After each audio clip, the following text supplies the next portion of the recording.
Hello everyone, my name is Yara, and you might have noticed that we're a bit more zoomed out today, and that is because I'm going to be doing the History of My Bookshelf challenge. This was a challenge created by Emma Books a few months ago now, but I saw a few people doing it recently. I saw a dash of Ash and I saw Brittany in Books do this, and I remembered that I did want to make this video. Essentially, there's a bunch of prompts for books that I have to find on my bookshelf that have to do with the history of my bookshelves. This is technically a challenge, so I think I'm supposed to time myself, but we're already stressed out enough in these times, so I'm just gonna find the books as quickly as I can, but then not time myself and just talk about them as I go. Another rule that Emma used was that you can't choose two books from the same series, and I'm going to try to adhere to that as much as possible. I'm going to try to pick a unique book for each prompt, but we'll see how that goes. So I really like watching these type of videos because I'm nosy and I like knowing things about people's bookshelves, especially if I haven't been watching them for a long time or if they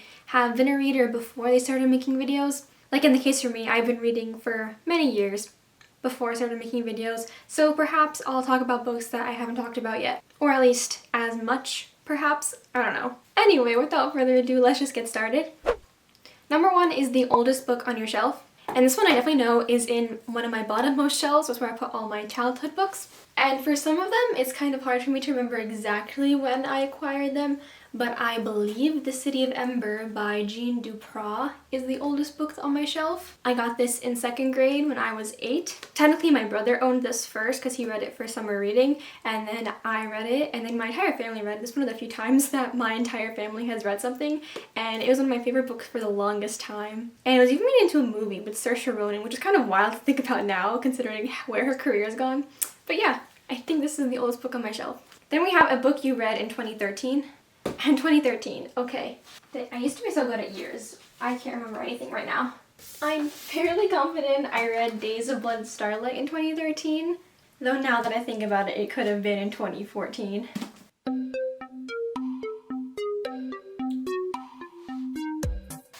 Okay, a safer bet is actually House of Hades by Rick Riordan, because this one came out in 2013 and I read it when it came out. Next is a book you read in 2014. Oh, I read City of Heavenly Fire in 2014 because this came out in 2014. 2013 was actually the year I started reading For All Devices, so I probably could have used that book. But I remember this was the first one out of the Shadowhunter books that I had to wait for, and I made my parents drive me to Walmart to get it for me because I was too impatient to wait for it to come in the mail. Then a book in 2015. I'm fairly certain I read Unwind by Neil Shusterman in 2015. Does anyone else align years with school years? Like, how I'm trying to remember when I read these books is what grade I was and then whether it was fall or spring. And I know I was a freshman when I read this, and I know it was spring, so that had to be 2015. This is a book that I loved at the time, but I remember when I watched the Paper Cut Book Club discussion of this book and everyone hated it, and I thought, maybe my past judgment wasn't so sound. I don't know, it might have been one of those cases where like this idea was intriguing, but I didn't think too hard about what it was actually saying. Anyway, next question is a book in 2016. What did I read in 2016? Okay, this is Yara from the future because for the question of a book you read in 2016, I said the Demon King series, but I just checked on Goodreads and I read that in 2015. A book I did read in 2016 was Crooked Kingdom by Leigh Bardugo. Considering this is close to my favorite series of all time, you'd think I'd have an interesting story about when I read it, but all I remember is that I was just completely destroyed. I'll share a quote from my Goodreads review from 2016. "This book deserves all the stars. Leigh Bardugo is a genius. I can't contain my emotions. Such beauty, such amazingness." In all caps, of course. What I will say actually about the time that I read this book was that it was kind of in a weird point of my high school life where I was in a really deep reading slump. In general, in high school, I didn't read as much as I used to in middle school when I would read a lot for fun. And so there'd be these periods of time where I'd be like, hey, maybe I don't like reading as much anymore because the majority of the books I read would have been from school. And so when I read Six of Crows and then followed by Crooked Kingdom, and I realized that I could still love a book with so much passion and just so deep, that was really nice to remind me that I still had this love for reading, even if commitments and time wasn't allowing me to necessarily read all that much. Then 2017, I'm pretty sure I read The Strange and Beautiful Sorrows of Ava Lavender by Leslie Walton in 2017. And I think so because when I was applying to college, one of the colleges asked for a list of your favorite books that you've read in the past year. And I know I wrote this one down. Whether that meant in 2016, I don't remember. But I also remember that I read this in the spring. I applied in fall 2017. So this had to be spring 2017. Logic. Then 2018, I read Scythe in 2018. And similar to the last one, I remember this because I was touring colleges while I was reading this one. Then a book in 2019. This one should be easy. It's when I had a booktube channel. Any of these pretty much. I read The Astonishing Color of After in 2019. This one I remember reading as an audiobook. Most of the books I read are from audiobooks, but specifically because I had an internship in the summer that required me to commute to my college, and I live an hour from my college, so that gave me a lot of reading time through audiobook while I was driving. And I don't know if this happens to other people, but when I'm driving and listening to an audiobook, sometimes certain scenes I start associating with the thing that I was looking at or the place that I was when I was listening to that book. So now there are just certain places on the highway that I just get transported back into this book when I pass them. That's weird. And the list ends there, but that's because this was made in 2019, so I'm just going to include a book I read in 2020, which could be Long Way Down by Jason Reynolds. I recently talked about this in a video. It was the 6 fantastic books I read recently, as this was a fantastic book. Then we have a book you read more than once. I read Cinder twice. I read it the first time when just Cinder and Scarlet were out, and then I read it again when Crest came out. I love these books. I want to read them again. They're so much fun, and I love all the characters. A book you waited over a year to be published. Over a year is the operative phrase here, because I waited a year for many. I'm gonna say Chain of Gold for this one. Yes, I know this is technically a Shadowhunter book, but it's a different series in the Shadowhunter, so it still counts. This one I've been waiting for like so many years, ever since she announced it. Like since the Infernal Devices was out, she hinted at that she was gonna make this series. Again, I have a whole dedicated reading vlog towards this book. I really enjoyed it. A book you read on vacation / away from home. I read A Man Called Ove when I was in Miami with my family. I remember distinctly because they were yelling at me to not read and actually look at Miami and the place that we were, but I just was really invested in the story and I wanted to finish it. And it was fantastic, so I'm glad I did. A book you got from someplace special. Anything that's not your local bookstore or online retailer. I got this edition of Pride and Prejudice from Costco. Does that count? It has like quotes on it. A book that made you cry. This one I'll give it to Champion by Marie Lu. I'm pretty sure this is the most I've ever cried in a book. And it's been many years. How many years? 6 years since I read this book, and still nothing. Actually, I lied. The Nightingale. Either way, I'm still counting this book as a book that made me cry.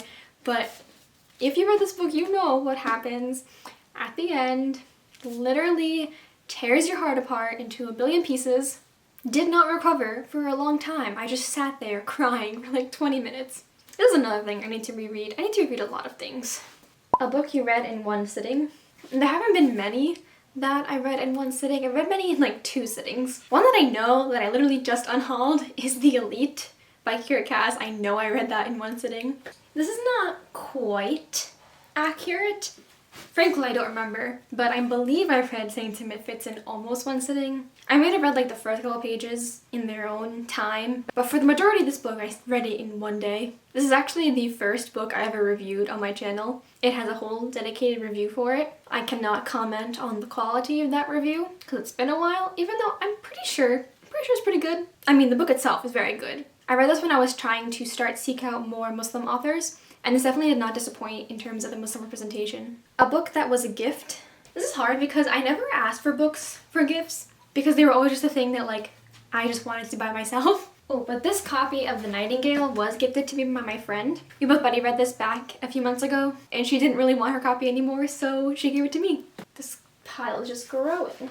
A book you read before owning, as in library or borrowed from a friend. Oh, this is a method I use all the time now. I read things on my phone and then buy physical copies from it. A lot of times it is from Scribd or Audible, at least in the case of Audible that is technically owning the book, just digital format. Scribd is a wonky middle area sort of thing, but I'll try to find a library book that I read. Oh, actually, The Perks of Being a Wallflower, the first time I read it was back in 2011, I think, or 2012. And that copy I got from either a friend or my cousin, I can't remember. And it wasn't until last year that I bought a copy for myself because I wanted to reread it. A book you lent to someone else. I currently have a few books lent out. One of them is Shadow and Bone by Leigh Bardugo. The other two books are still being lent out by that person. I lent this out to one of my sweet mates and she really liked it, so I hope she enjoys the rest of the series. A book that has been damaged. This one, no doubt, is The Red Pyramid by Rick Riordan. I don't know if you can tell how damaged this book is. The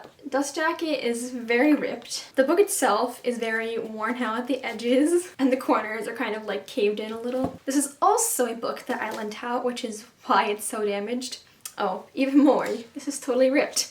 I lent this out to my cousin back when we were kids, like when we were 13, and he didn't give it back to me for over a year. He just kept it in his backpack and it was just free to be tossed around and hit by other things in his backpack, and he gave it to me like this and I was just like, it makes me laugh now, but at the time I was so mad.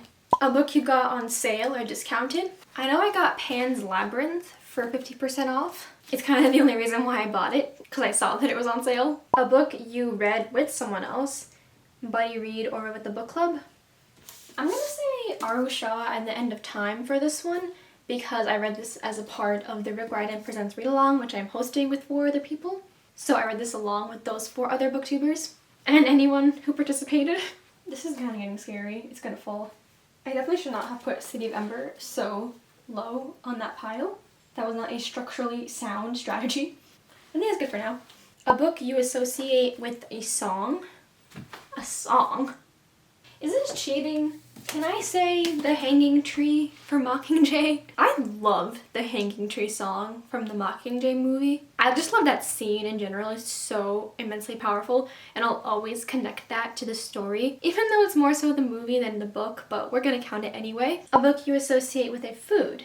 I'm gonna say With the Fire on High by Elizabeth Acevedo.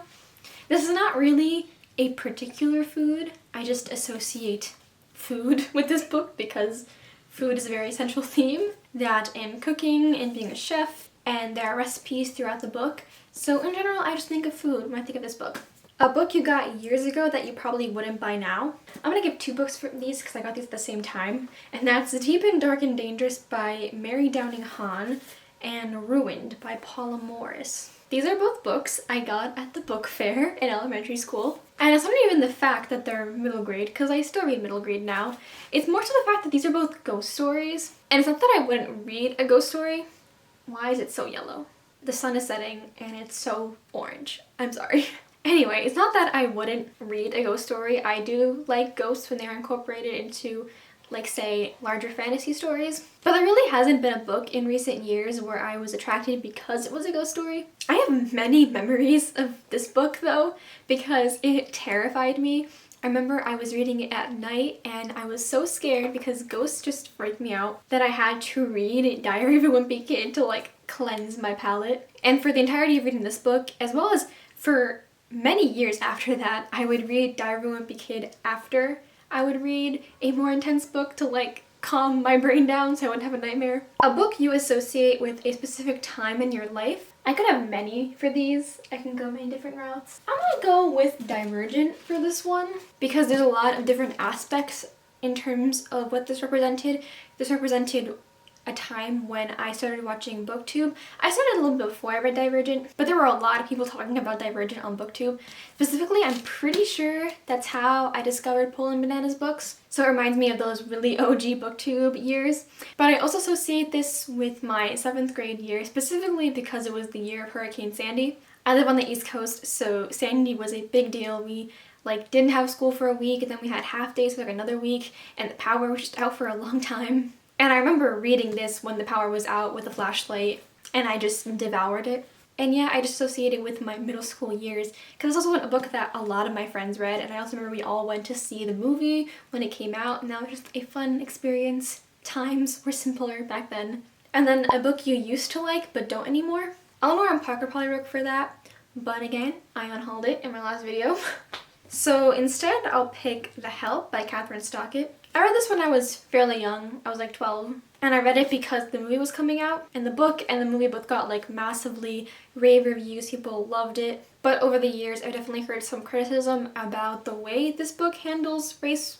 Essentially because it is a white savior narrative. And it's like the book is called The Help, and yet the help aren't really the ones being centered. And then the last one is the newest book on your shelf. And that would be The Storm Runner by J.C. Cervantes. This is a series we're reading for the Rick Riordan Presents Read Along.